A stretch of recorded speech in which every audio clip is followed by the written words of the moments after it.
ए और बी के बीच विवाह था, ठीक है, ए और बी के बीच विवाह था।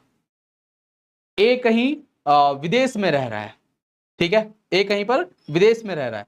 तो यहां पर सबसे पहले अगर बी को कोई संतान उत्पन्न होती है, कोई भी संतान उत्पन्न होती है, तो ये संतान अधर्मज है। लेकिन धारा 116 तो मना करती है। धारा 116 क्या कहती है? धारा 116 कहती है कि तुम इस बात का सबूत नहीं दे सकते, तुम दोनों के बीच वैध विवाह था, तो फिर संतान धर्मज होगी। आपने ये साबित कर दिया कि आपकी पहुंच बी तक नहीं थी, क्योंकि आप पिछले कई साल से, 5 साल से घर से बाहर हो, घर आए ही नहीं, ठीक है। तो क्या ये फिर भी मेरी संतान है या धर्मज है? तब ऐसी कंडीशन में न्यायालय इस संतान के डीएनए टेस्ट का आदेश दे सकता है। ऐसी कंडीशन में डीएनए टेस्ट कराया जा सकता है, ठीक है। लेकिन बात समझो, अगर उन दोनों की पहुंच थी, उन दोनों के बीच इंटरकोर्स हो सकता था, ठीक है, तो ऐसी कंडीशन में डीएनए टेस्ट नहीं कराया जाए।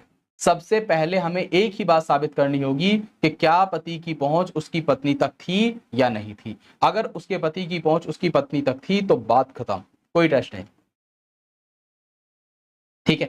लेकिन इसमें भी एक और अपवाद है। जो एक जजमेंट आया था एक्स वर्सेस जेड, तो उसमें यह कहा गया कि किसी भी व्यक्ति को डीएनए टेस्ट के लिए विवश नहीं किया जा सकता, ठीक है। इस महिला को या इस संतान को डीएनए टेस्ट के लिए विवश नहीं किया जा सकता। लेकिन अगर दोनों पक्षकार चाहते हैं, ए और बी दोनों चाहते हैं, पति और पत्नी दोनों चाहते हैं कि उसकी संतान का डीएनए टेस्ट हो, तो डीएनए टेस्ट आपसी सहमति से भी कराया जा सकता है। ये जजमेंट 2002 का था, एक्स वर्सेस जेड का, ठीक है।